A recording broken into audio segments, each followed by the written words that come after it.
요새 이렇게 인사만 해요. 환영합니다. 새로 나온 신종 언어를 하나 나누고 하겠습니다. 여러분 비행기 잘 타십니까?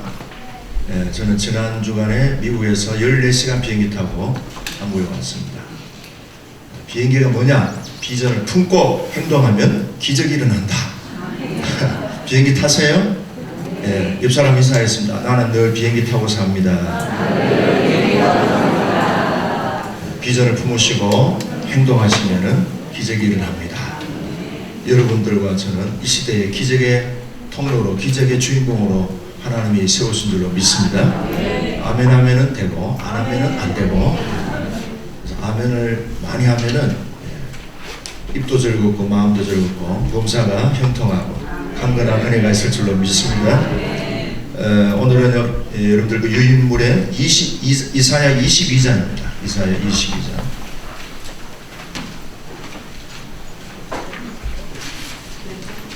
이사야 22장 15절에서 25절까지 말씀이고요.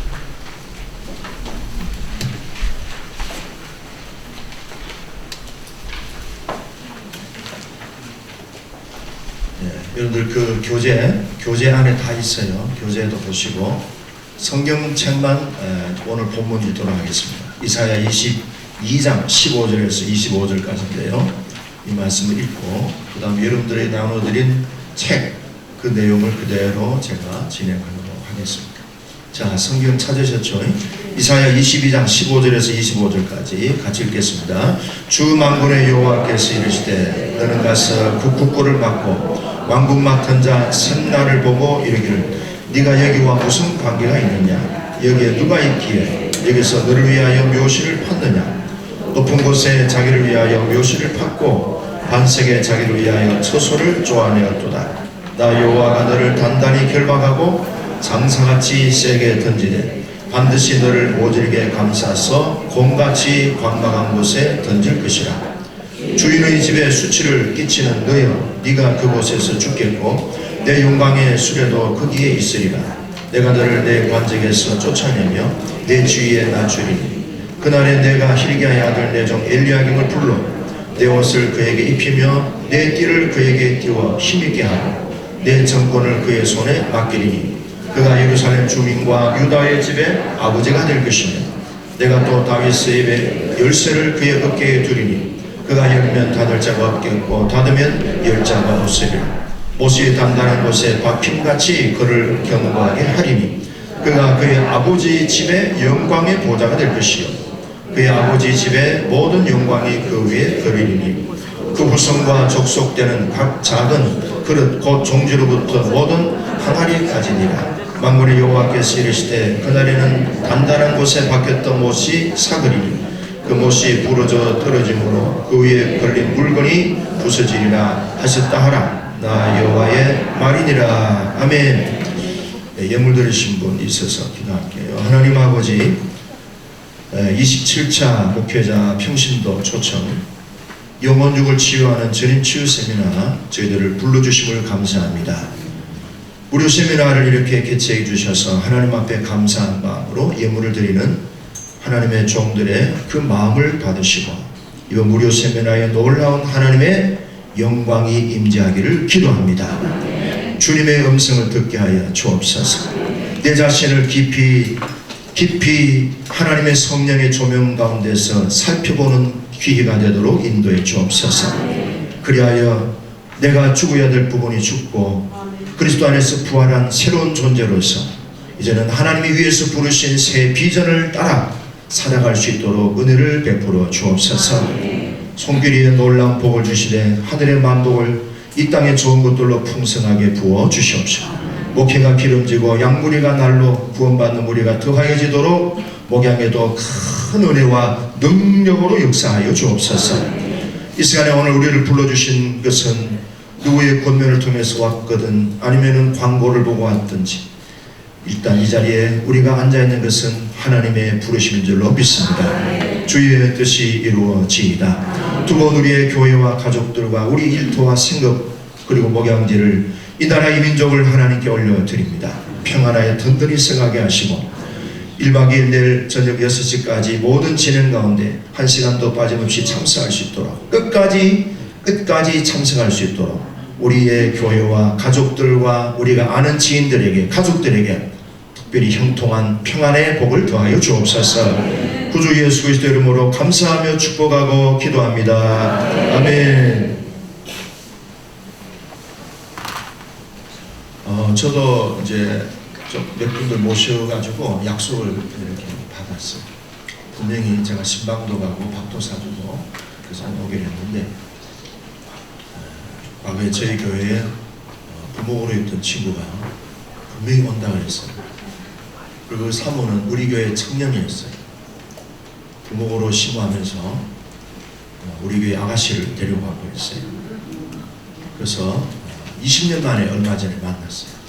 그래서 제가 양촌을 소개하고 이렇게 온다 했는데 어제 전화가 왔어요. 목사님, 얼마 전에 아버지가 돌아가셨는데 어머니도 이제 곧 돌아가시기 직전에 있다는 거예요. 그래서 강제로 오라 할 수도 없고 상황이 그래서 기도하시고 나는 왔으면 좋겠다 그렇게 얘기했는데 결국 못 오셨어요.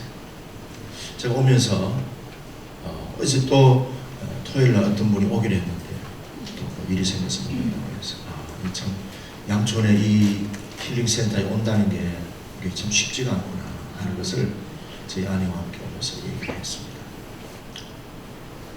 여러분들이 여기에 오신 것은 분명히 하나님의 부르심이 있어요. 어떻게 보면 여러분들의 인생에 지금까지 살아온 인생의 전반전 인생을 한번 돌아보시고 후반전 인생을 어떻게 마무리해야 될 것인가. 어제 손흥민이가 토트넘에서 마지막 그 골 넣는 장면을 보고요, 제가 오늘 아침에 환호성을 지르겠습니다.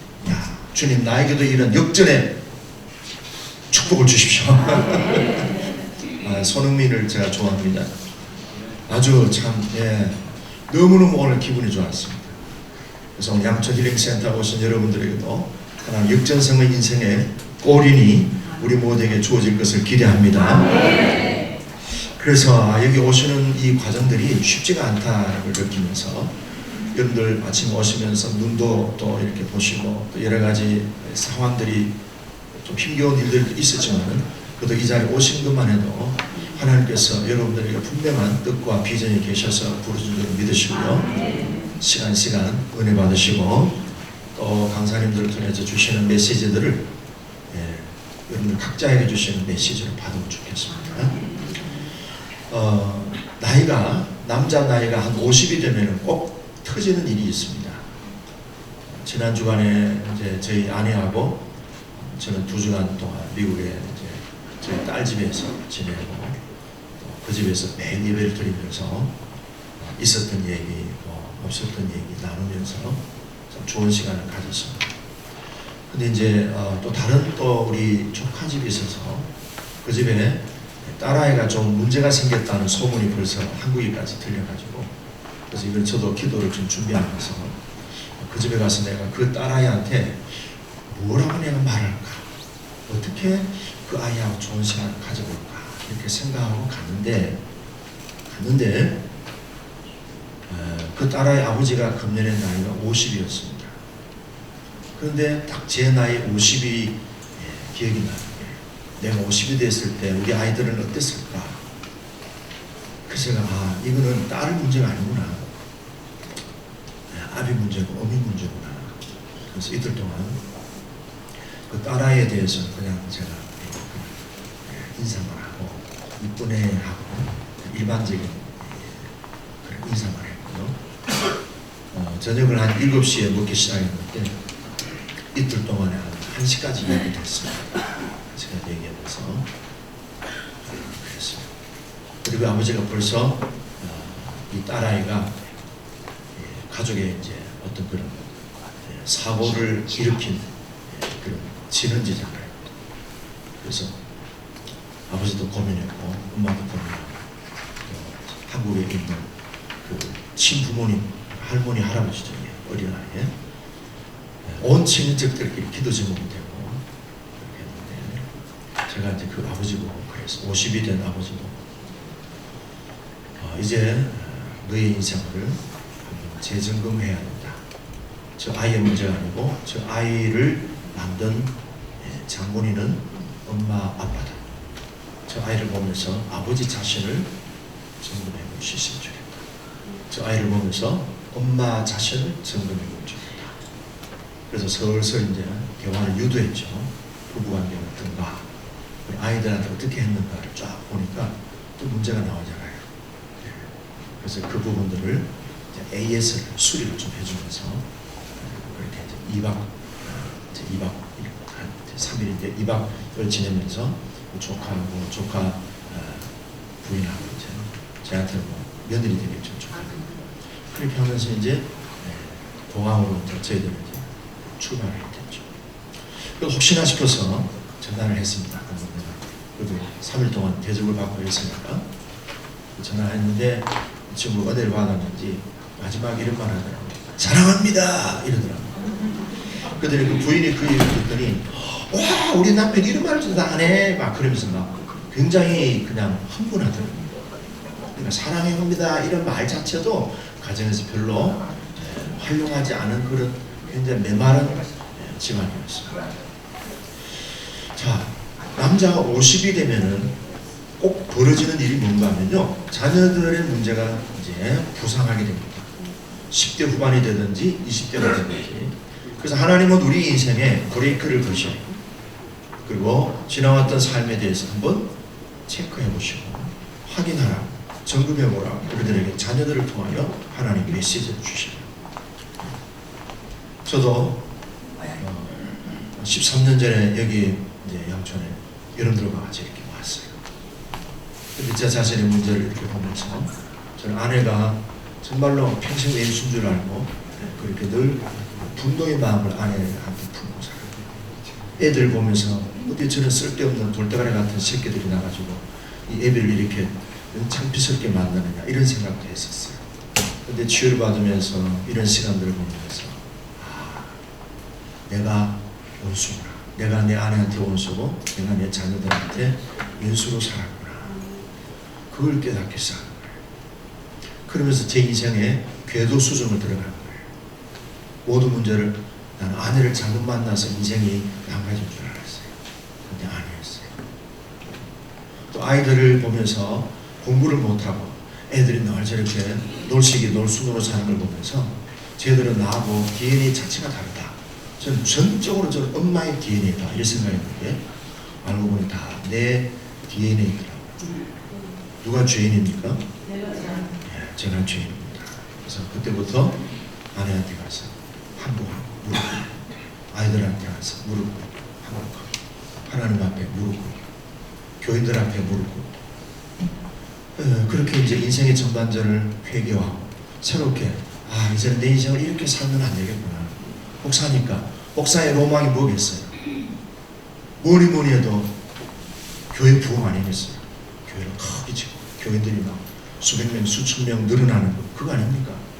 마누라야 뭐 어떻게 되든지 말든 애들은 지옥 같은 인생을 살든지 말든지 그래서 목회만 잘하면 되잖아요. 저는 그런 비전을 품고 살았어요. 그래서 목회는 그런 대로 됐지만 제 아내는 지옥 같은 인생을 살아갔고 제 아이들은 지옥의 진흙탕 속에서 헤매고 있더라고요. 저는 목사로 부름받았기 때문에 목사 일만 열심히 하고 열심히 기도하고 성경 열심히 공부하고 또 농의 일도 열심히 하고 또 총회 일도 열심히 하면 되는 줄 알았는데 그렇지 않더라고요. 그래서 여기 와서 제 인생의 방향을 완전히 바꿨어요. 제 인생에 BC와 ID가 두 포인트가 있다면요. 하나는 예수 믿기 전, 예수 믿은 후. 제가 고등학교 1학년 때 예수 믿었기 때문에 그때 제가 예수 믿은 것은 정말로 제 인생의 가장 큰 어떤 전환점이 됐죠. 그런데 예수 믿고 난 뒤에 제가 인생의 큰 전환점에 어떤 터닝 포인트가 됐던 것은 양촌에서 제가 그 삶에 대한 그 진실한 부분을 찾아낸 거예요. 삶은 양이 아니더라. 질이 들어갔지. 그리고 남들에게 보여지는 어떤 삐까뻔쩍한 그 폼 잡는 게 아니더라고요. 하나님이 나를 어떻게 평가하시느냐. 이것이 남들이 볼 때는 뭐 교회를 크게 짓고 교인들 숫자가 뭐 수백 명이 되고 또 수천 명이 된다고 하는 것이 내 어떤 그런 존재감을 보여주는 것 같지만은 하나님 보실 때는 그게 아니더라는 거예요. 그래서 인생의 궤도 수정을 하는 거예요. 지금까지는 내 세계 속에서 살아왔어요. 그리스도를 왕이라고 했지만은 실제로 나의 왕은 누구예요? I am king. 내가 왕이더라고요. 내 세계 속에서 내가 왕으로 살고 있더라고요. 그런 것들이 어디서 나타났습니까? 안방에서 나타났고 자녀들에게 나타난 거죠. 교인들은 모르죠. 교인들은 항상 저의 위장된 모습만 보는 거예요. 지금도 조금 제가 화장을 하고 왔습니다. 저의 진짜 맨 얼굴은 우리 집 사람만 압니다. 제가 오면서 드라이도 하고요. 조금 이렇게 얼굴 윤기도 있게 골드 크림도 바르고 왔지만은 저의 푸석푸석하고 별로 보잘것없는 제 얼굴의 모습은 제 아내가 제일 잘 알죠. 항상 상도들에게는 가면을 쓰고 뭔가 좀 폼 있는 그런 목사가 되려고 애를 쓰지 않겠습니까? 하나님이 그걸 보시겠어요? 하나님이 그 부분에 속아 넘어가시겠습니까? 네, 브레이크가 걸린 거죠. 그래서 저도 오늘 저녁에 좀 얘기하겠지만은 목표를 내려놨어요.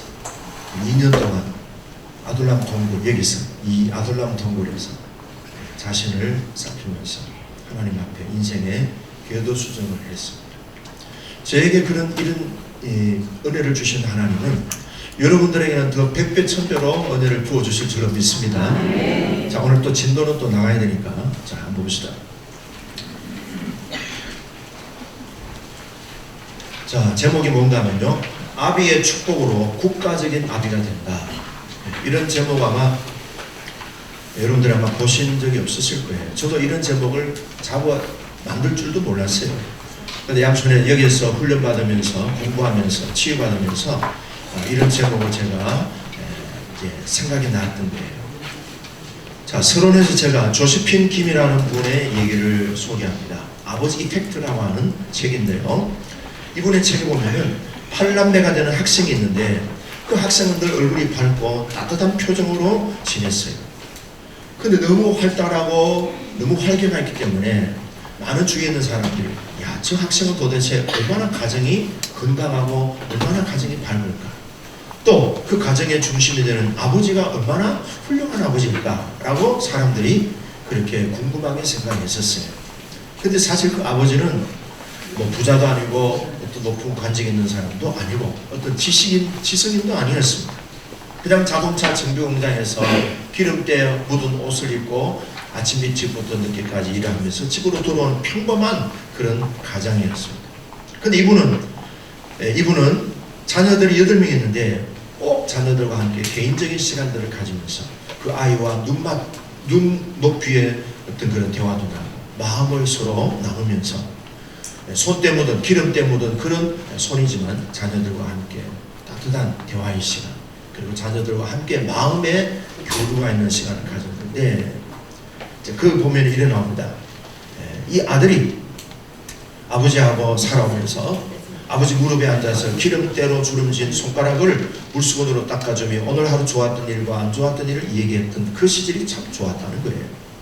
그 시간이 자기의 일과 중에서 가장 하이라이트였다고 합니다. 그래서 아버지가 이렇게 얘기했습니다.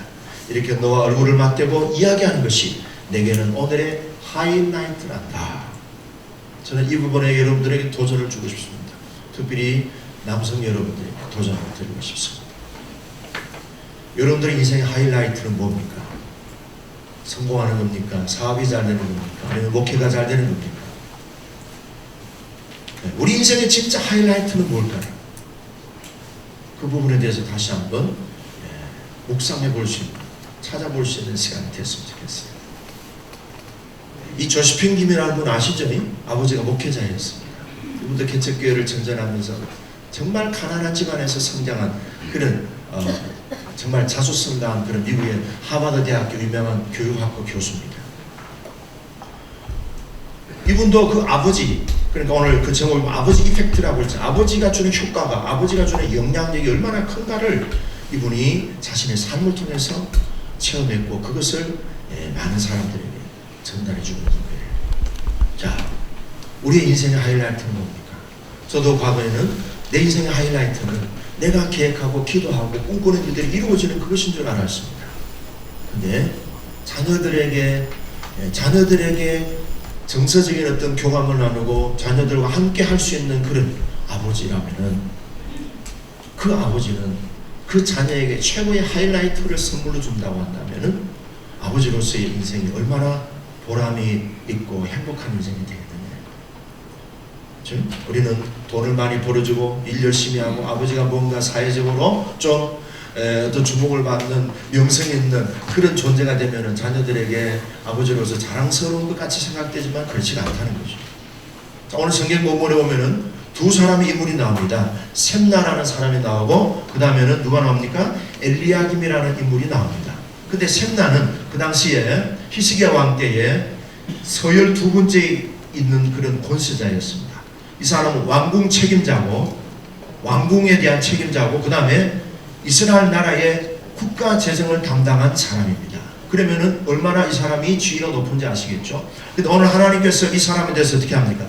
내가 너의 교만을 알고 네가 분수에 지나친 그런 사치, 그런 어떤 네 교만을 알고 내가 너를 마치 야구공을 들고 투수가 공을 집어 던지듯이 내가 너를 집어 던져버리겠다 그랬습니다. 그리고 이 사람의 그 제2의 서열 두 번째에 해당되는 그런 권세자의 자리에서 이 사람을 내쫓고 그 자리의 후임자로 엘리야김이라는 인물을 세웁니다. 자, 그럼 왜 이 셈나가 쫓겨났을까요? 첫 번째 보면요, 그는 권력과 재물을 동원하여 호화로운 묘를 조성했습니다. 왕실의 묘에다가 왕실과 같은 묘를, 이 사람은 왕족이 아니잖아요. 근데 이 사람은 자기의 어떤 그런 출세한 그 권세와 또 가지고 있는 그런 재력을 동원해서 왕족과 같은 묘실을 만들었다는 것입니다. 근데 이 부분에 대해서 제일 못마땅하게 바라본 분이 히스기야 왕도 아니고요, 하나님이셨어요. 그래서 이 사람을 그냥 내동댕이 쳐버리겠다고 했습니다. 그 다음에 두 번째는요, 왜 셈나가 자기가 살아있는 동안에 자기 묘실을 그렇게 왕족의 묘실과 같이 호화롭게 그렇게 명예스럽게 꾸미려고 했을까 하는 겁니다. 근데 이 사람에게 특징이 있어요. 엘리야김과 이 셈나의 두 사람이 대조되는 특징이 뭔가 하면은, 엘리야김에는 아버지 이름 hil기야라는 존재가 있습니다. 근데 이 셈나는 아버지의 이름이 보이지 않습니다. 소위 말하는 아버지 부재의 인생을 살아온 사람입니다. 자, 아버지 부재의 인생을 살아온 사람의 특징이 뭘까요? 아버지 부재의 인생을 살아온 사람들은요, 아버지에 대한 배고픔이 있어요. 아버지에 대한 배고픔이 있어요. 근데 그 배고픔을 채우기 위해서 어떻게 합니까? 자기의 존재감을 어떻게 하든지 사람들에게 보여주려고, 인정욕구, 그 다음에 성공에 대한 집착, 성공에 대한 갈망이 굉장히 강합니다. 하늘 찌르듯이 높습니다. 이런 사람은 예수를 믿고 성령을 받아도 그런 본심이 안 변합니다. 이거 변하면 얼마나 좋겠어요. 그러니까 예수를 믿어도요, 인정욕구, 성취욕구, 성공욕구, 출세하고 싶은 욕구, 남들에게 뭔가 주목받고 싶은 욕구는요, 이게 그렇게 쉽게 사라지지 않습니다. 우리도 하나님을 믿고 예수님을 나의 구주, 나의 주님, 나의 왕으로 그렇게 고백하고 그렇게 신앙을 사람들에게 보여주고 있지만은, 실제로 우리 내면 속에는요, 남들이 보여지지 않는 은밀한 그런 우리 내면 깊은 곳에는요, 성취적인 그런 욕구가 아주 강합니다. 저도 그게 예외가 아니죠. 제가 교회를 성장시키고 어떻게 하든지 교회 부흥을 하려고 했던 그 뿌리를 보니까 제 안에 저도 그런 아버지 부재의 인생을 살아왔던 그런 내면의 어떤 그런 강한 인정과 성공과 그리고 성취에 대한 욕구가 아주 강하다는 걸 알았습니다. 어느 날 제가 기도하는데 주님이 제보고 물으셨어요. 목회 성공을 원하느냐, 나를 원하느냐. 자, 여러분들은 어떻게 대답을 하시겠어요? 주님을 원하셔요? 목회 성공을 원하셔요? 네, 대답은 잘 하시는데 이게 쉽지가 않습니다. 평생 우리가 이것은 그때그때 풀어야 될 과정입니다. 오늘 풀었다고 해서 내일은 자유냐? 그러지도 않습니다. 항상 이게 껌딱지처럼 우리에게 늘 이렇게 늘 달라붙으려고 애쓰고 있습니다. 셈나라는 사람은 이주민입니다. 요새 말하면 다문화 사람, 외국에서 이민 온 사람입니다. 이 이 사람은 근본이 애굽 사람입니다. 애굽에서 이 사람이 이스라엘로 이주를 해왔어요. 근데 이 사람이 서열 두 번째까지 성공했다면 얼마나 이 사람이 성취적이며 그리고 자기 관리에 뛰어난 사람이겠습니까? 근데 높은 자리에 앉아서 그때부터 이 사람은 내리막길이 된 거예요. 자, 세 번째는요, 셈나의 관직이 하나님이 그를 심판하시고 내던져버렸어요. 마치 야구공을 던지듯이 던져버렸어요. 근데 왜 엘리야김이냐? 21절에 보면, 20절과 21절에 보면 엘리야김에는요 셈나가 없는 부분이 있어요. 뭡니까? 아버지 hil기야 이름이 있어요. 이것이 유대인의 전통 방식이에요. 내가 이새의 아들을 보니, 내가 이새의 아들 누구를 보니? 다윗을 보니. 다윗에 대한 그 뿌리가 뭡니까? 이새의 아들이라고 나와 있어요.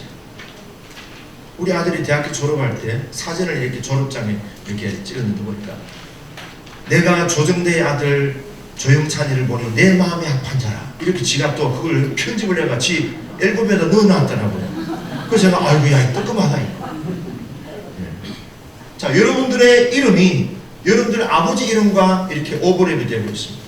또 여러분들의 자녀들의 이름이 여러분들의 아버지 이름과 오버랩이 되고 있습니다. 어떻습니까? 우리 자녀들에게 아버지로서 또는 어머니로서 내 이미지가, 내 인생이 자녀들에게 그대로 흘러가고 덮여진다고 생각한다면, 복사되어진다고 생각한다면 어떻습니까? 책임감이 느껴지지 않습니까? 긴장이 되지 않습니까? 아버지 역할이 얼마나 중요한지 충격이 되지 않겠어요? 아까 말씀드린 미국의 제 조카를 만났는데 그 조카를 보면서 아버지하고 어쩌면 그래 닮았는지, 말투, 그리고 사고방식, 어떤 문제를 가지고 그것을 해석하는 그런 어떤 태도, 어쩌면 아버지를 그대로 카피했어요. 아버지를 카피했어요. 자, 아버지의 인생이요, 자녀들이 카피합니다. 복사판이에요. 부모빵이 돼요. 어떻습니까? 여러분들 인생을 자녀들이 카피한다면 할렐루야 하실 분 손 들어보세요. 그러잖아요. 제발 너는 아버지보다는 좀 다르게 살았으면 좋겠다. 또 어머니들은 어떻습니까? 야, 너는 제발 어미같이 고생 안 하면 고생 안 하고 살면 좋겠다. 로망이죠, 부모들이. 미안하지만 이미 우리 자녀들은 엄마 아빠의 삶을 많이 보고 배워왔어요. 물릴 수가 없어요. 그러나 지금이라도 늦지 않습니다. 후반전에 한 골 더 넣으면 역전승합니다. 토트넘이 손흥민이가 한 골, 이야 멋있대요. 그냥 공중볼로 저렇게 했더니 막 그냥 달려가서 두 명을 제끼고 골키퍼 제끼고 그냥 넣더라. 이야, 주님 내 인생도 저렇게 골이 날 수 있도록 도와주시옵소서. 우리 자녀들이 그런 인생을 살아야 되지 않겠습니까? 그럼 우리 늦지 않았습니다. 하나님 여러분들을 이렇게 보내주신 것은요, 우리 자녀들의 인생에서 인생의 역전을 이루라고 하나님이 그런 중요한 굿 찬스, 복된 기회를 주신 줄로 믿습니다. 자, 아버지의 이름이 자녀들에게 어떻게 이미지 메이킹이 되어 있느냐. 우리 아이들의 마음속에 여러분들 한번 들어가 보세요.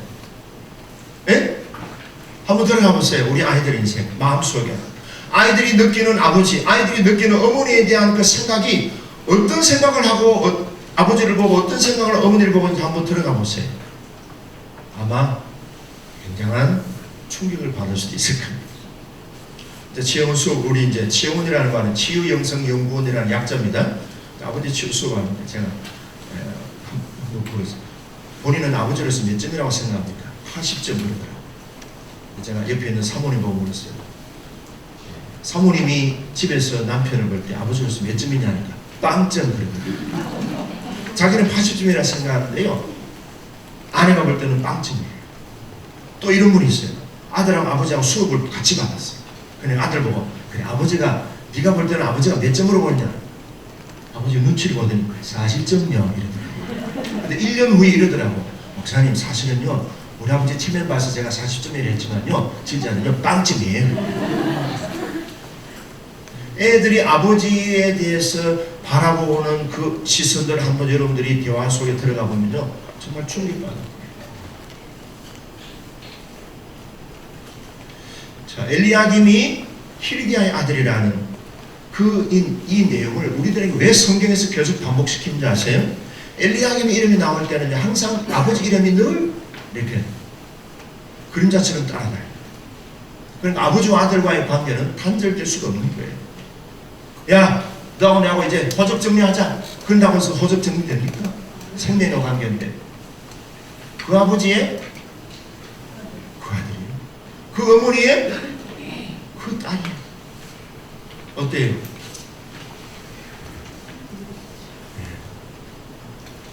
자, 엘리야김이 받은 축복은 뭔가 하면요, 24절에 보면은 직위를 이어받습니다. 서열 두 번째 자리를 이어받고요. 그 다음에 정권과 힘을 얻고요. 그 다음에 중요한 것은요, 이 hilkiah 아들 엘리야김에게 주는 하나님의 비전이 뭔가 하면요, 23절에 그가 그의 아버지의 집에 21절에 보면은 네 옷을 그에게 입히며 네 띠를 그에게 띄워 힘있게 하고 네 정권을 그의 손에 맡기리니 그가 예루살렘 주민과 유다 집에 뭐에? 아버지가 될 것입니다. 우리 아들들이 결국에는요, 아버지가 되는 거예요. 좋은 아버지가 되는 거예요. 국무총리도 아니고요, 대통령도 아니고요, 대형교회 목회자도 아니고요, 훌륭한 기업의 어떤 회장이 아니에요. 아버지 되는 거예요. 하나님이 아브라함을 부르실 때 무슨 비전을 주셨어요? 아버지 되라는 비전을 주셨어요. 사라를 왜 부르셨어요? 엄마 되라는 비전을 주셨어요. 어떤 엄마, 어떤 아버지예요? 열국의 아버지요, 열국의 어머니가 되라. 내 새끼, 내 가족만이 아니에요.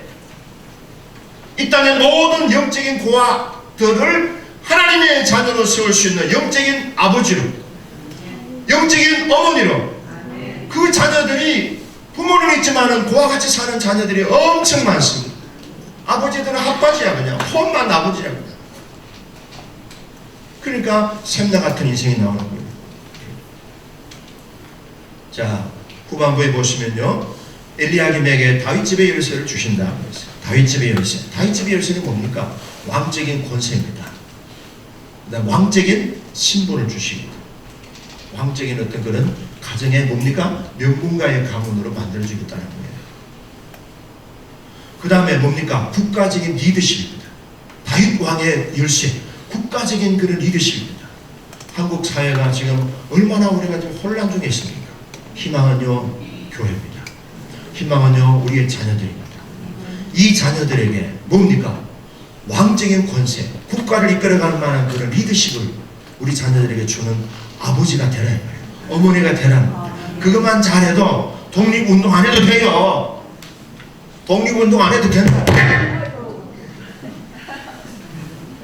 자, 결론입니다.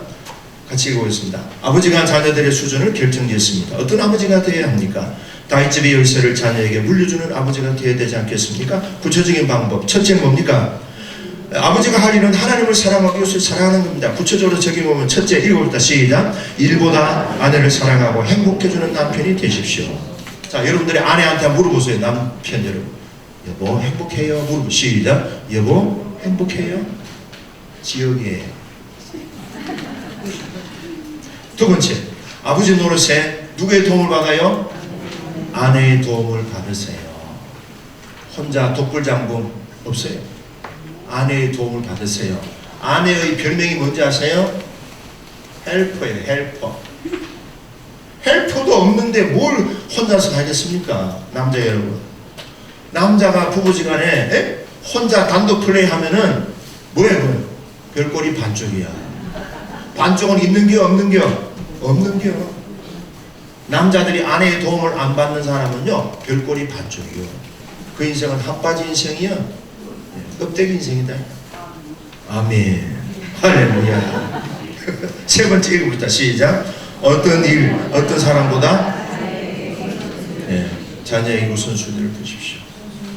저는 옛날에는 그러지 않아요. 요새는요, 설교 준비하다가도 애들이 아빠 빨리 집에 왔으면 좋겠어. 오케이. 설교 준비하다가 성경 듣고 주님 갑니다. 집에 애들이 부릅니다. 가요. 이제는 제가 그렇게 삽니다. 패러다임이 바뀌었대요. 삶의 어떤 그런 궤도가 바뀌었다. 이번 오신 여러분들에게 정말 삶의 본질로 돌아갈 수 있길 바랍니다. 아버지 노릇, 어머니 노릇, 또 정말 이것이 잘 되면은 목회자, 또 여러분들의 기업이나 어떤 직장에서 영적인 훌륭한 어른으로서의 사명을 감당할 수 있습니다. 거기에 하나님의 나라가 임합니다. 그런 은혜가 있기를 축복합니다. 기도하겠습니다. 춥다고 제가 바로 마칠게요.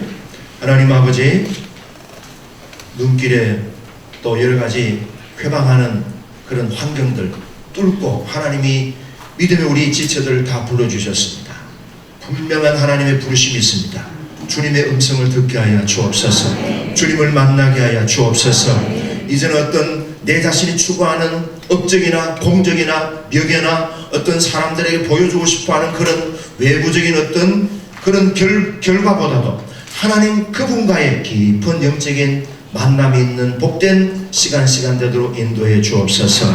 이제는 우리 구주 예수 그리스도의 은혜와 우리 하나님 아버지의 무한하신 사랑과 성령의 교통하심이 주님의 자녀들의 삶 속에 이제로부터 영원히 함께 하시기를 축원하옵나이다. 아멘.